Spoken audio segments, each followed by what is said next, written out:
What's up, party people? It's your boy, Optimus Code. Welcome back to the channel. Okay, so today it is part 4 of our interview with audio designer Larry Gates II. And in this video, he is going to explain about when COVID hit, how they had to adjust to work with COVID and still get things done, the ideas he came up with, what their studio was using. He's also going to talk about sound effect design and what happens with the mixing process and how things fade in and out based on distance. So if you stick around to the end of the video, you'll know a lot more about all this stuff, man, and you can participate in conversations about this stuff coming from a position of strength and knowledge.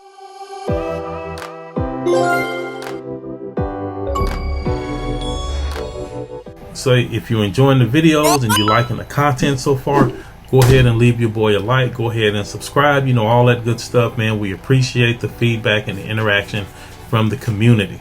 All right, let's resume the interview. We're going to discuss what happened when COVID hit, and we're going to go from there.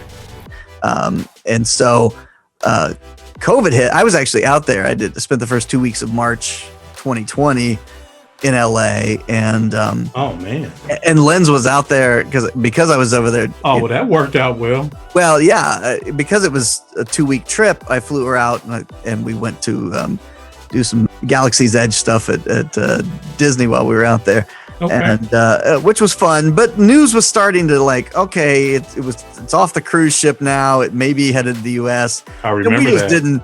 We just didn't touch anything at Disney. You know, I just didn't touch handrails, and I sanitized and I washed my hands every bathroom. But we weren't to the mask stage yet, you know. Yeah. And then Lynn's got back on a plane, and I'm sitting in my hotel room, and it's like the NBA is canceled, Coachella is canceled. I was like, oh great, I still have 2 days here, and then I got to fly back home. And I haven't worked in my office since February of 2020, since right before that trip.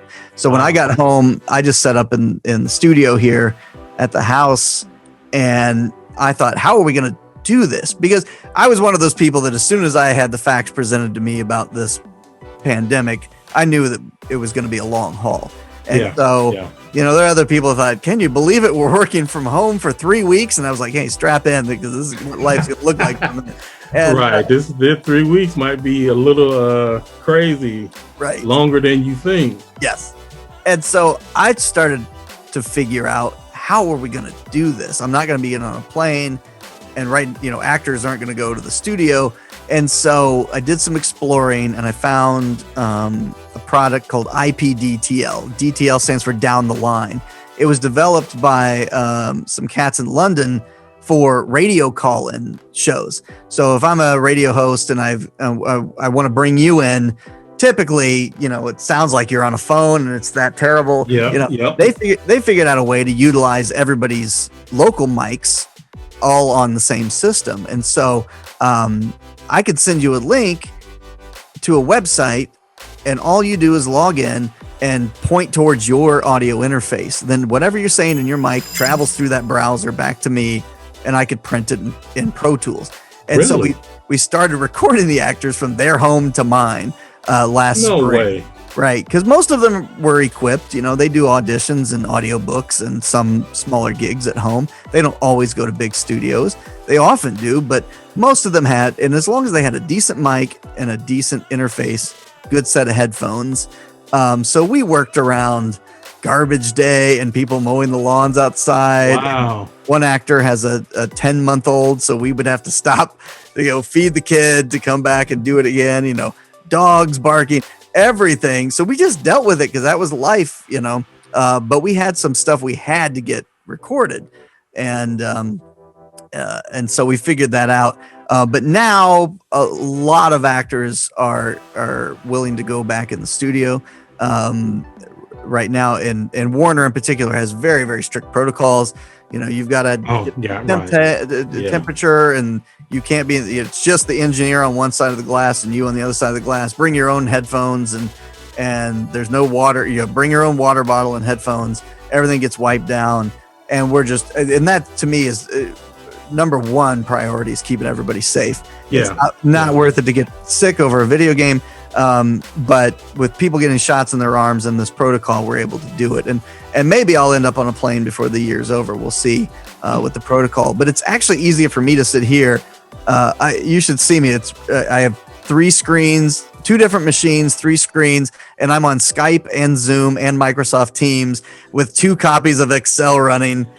It's outrageous. And I'm just dancing the whole time, coordinating between an engineer and a note taker and an actor and the narrative director of myself. And that's the way we've been doing it for the last year. And so I'll do 2 or 3 weeks at a time. I'm just up here, and they're on the West Coast, so that's Pacific time. So it often goes into the evening, Yeah. But that's how we're getting it done, man. Is technology. Man, that's awesome. Beautiful, yeah.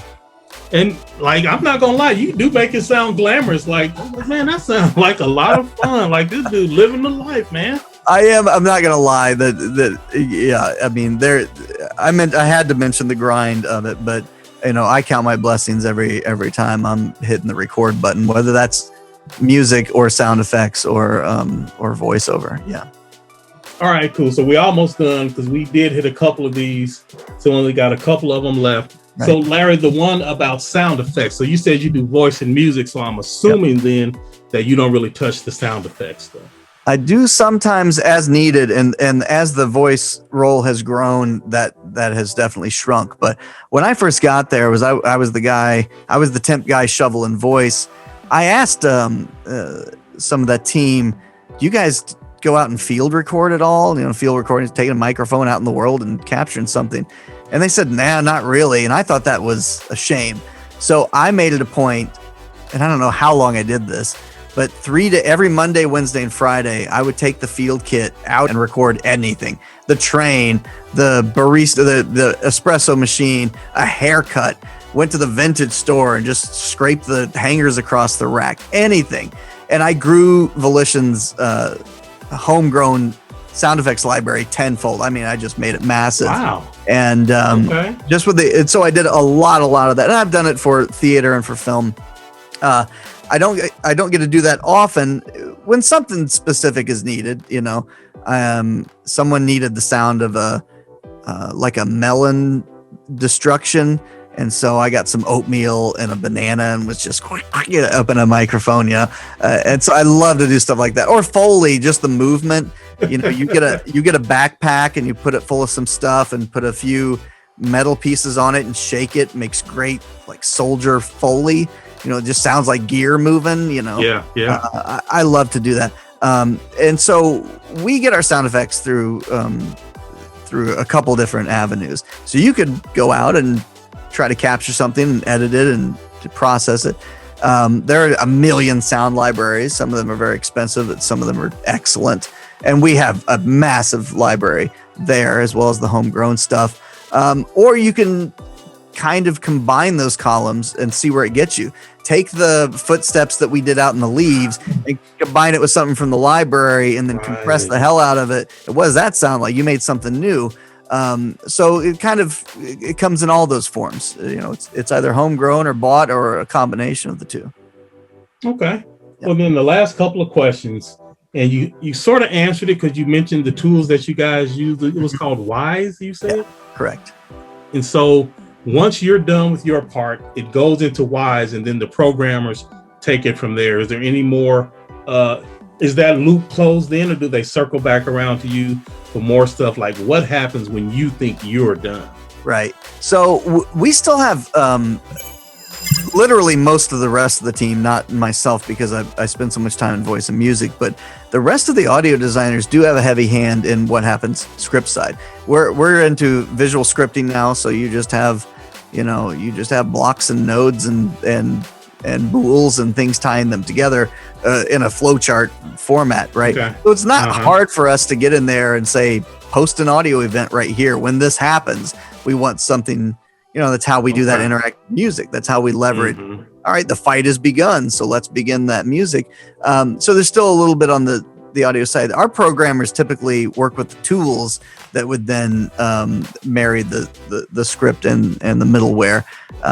But when everything's in, when you've got all your voice, you've got all your music and your vehicles and your weapons and your ambience and everything that's in, we go through quite a rigorous process of mixing the game. and it's almost like mixing a record or a song. You know, you got your drums and you got your bass and your keyboards, and here's the backup singers, here's the singer, and there's the saxophone solo, whatever. We sort of have everything in that middleware going to its designated bus. So if your vehicles, you're all going up here with the vehicles go. If your voice, you're going here. But even then, is it critical voice? Is it mission stuff? Or is it just some of that NPC talk in the background, right? So we have to determine that. But because we want to dynamically mix what you're hearing. There are sounds going all over that game, but you're not going to hear them all. Because after a certain distance, we don't let you hear them. If something is further than 30 meters away by the game's measurement, it's going to be fading from me to that 30-meter mark pretty consistently. So I might not even hear you outside of 20 meters.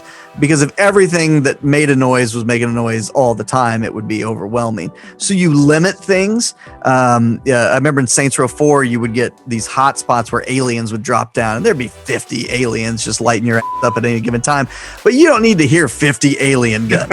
You're seeing 50 aliens, and you're seeing a lot of lasers coming at you, probably four guns, and you wouldn't know the difference, right? Because they're all bam, bam, bam, bam, bam, the whole time. Right. You know, so you limit instances. You've got a bunch of pedestrian cars driving around. We don't need to hear 50 of them, right? We'll hear 3. The 3 closest. I would just want to hear them going by. That sort of thing. And then we can dynamically change the state of our sound by mission. You're going into this weird mission, so all the ambience is locked down.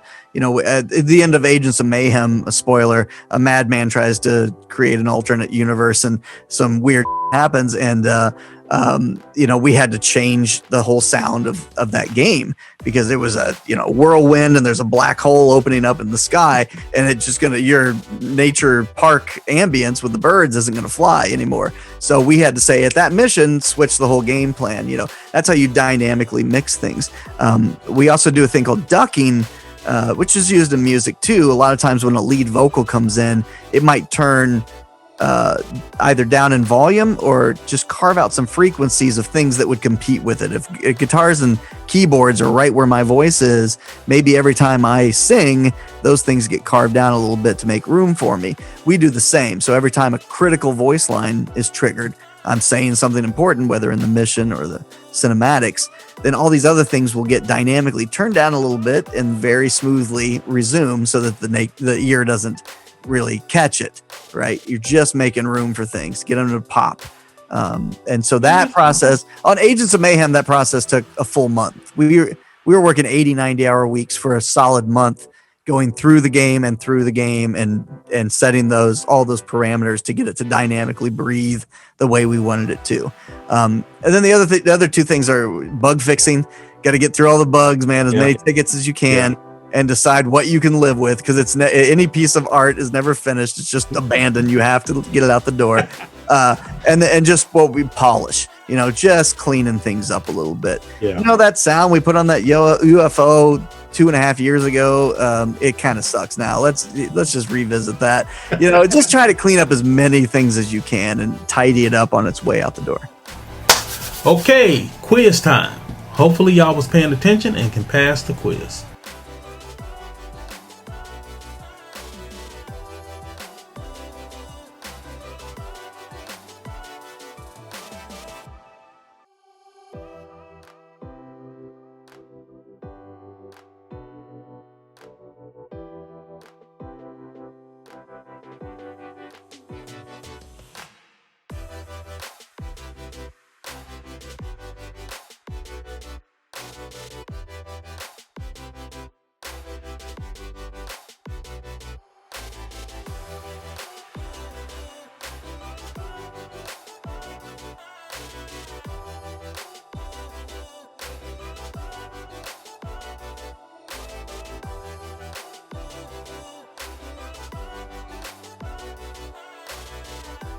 Okay, that's it. Time's up. Quiz over. Pencils down.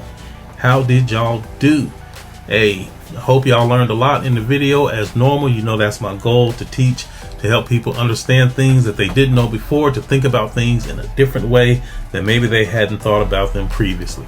So, if you enjoyed the video, y'all know the deal. Leave a like. If you enjoyed the content, go ahead and subscribe. We got way more stuff coming. I'm telling you, I'm going to keep that promise. We got more stuff coming. Go ahead and let your boy know how you feeling about the channel, comments, feedback, all that stuff, man. We appreciate it. We appreciate the love. We appreciate the positive and the negative feedback. Let us know how we can change, how we can improve. All right, y'all. We'll see you next time. Peace.